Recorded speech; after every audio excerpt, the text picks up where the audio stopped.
Nasa raw 50,000 ka na, pero gusto mo pa ring makita ang total. May hidden feature ang Excel para dyan. Halimbawa, nasa dulo ka na ng napakahabang Excel worksheet. Pero gusto mong makita pa rin ang grand total habang nagtatrabaho. Imbis na paulit-ulit ka mag-scroll pataas, piliin ang cell na gusto mong bantayan. Select natin D202, ito yung grand total. Pumunta sa Formulas tab, i-click ang Watch window. Pagkatapos, i-click ang Add Watch. Click Add.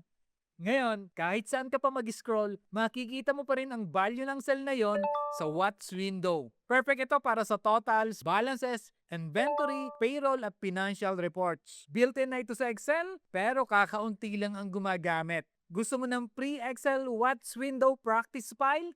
Comment Watch at isesend ko sa iyo ang actual Excel worksheet na ginamit natin sa tutorial para ma-practice mo step by step. Like, follow, and share para sa mas marami pang hidden Excel features na hindi alam ng karamihan.